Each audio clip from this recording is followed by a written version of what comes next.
Mercantile Star, on the edge of the side Draconis system. Zag coughed and spat a little blood, the beating being brutal. So, satisfied with the abuse yet, oh mighty pirate captain?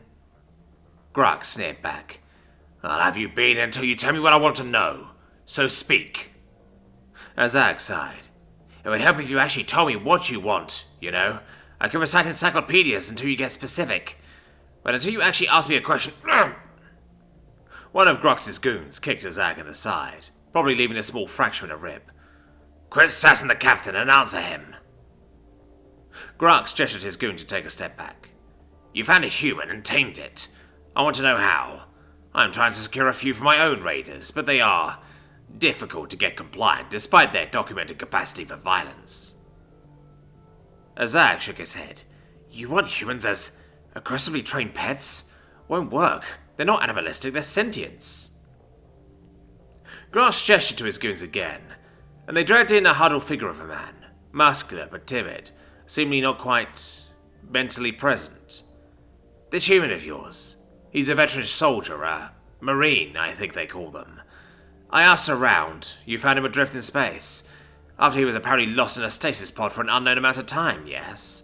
By all accounts, he should be a ravening beast, but you've kept him docile, yet an effective soldier who follows orders. Tell me how. Zag grimaced. Yeah, we picked up Corporal White a while back, and he's been through things I can't even imagine. My grandpa had more dealings with humans closer to their region of space, and he told me that the best way to keep a human befriended is to give them something they care about, something to care for.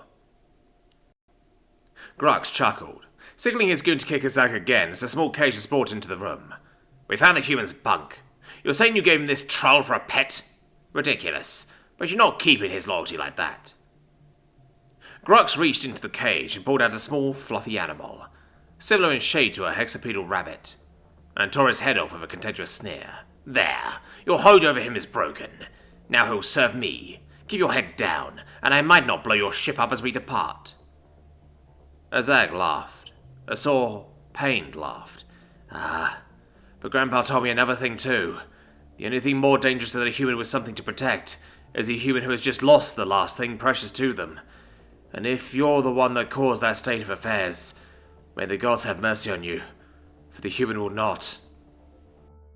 Grux looked at Zag with a confused expression, then turned toward the human as two bodies softly thumped against the floor, and a hoarse whisper whispered, Daisy. Grux never made it back to his own ship. Zag, on the other hand, spent a long time consoling his broken human friend afterwards, and brought him along to an animal shelter on the next port of call.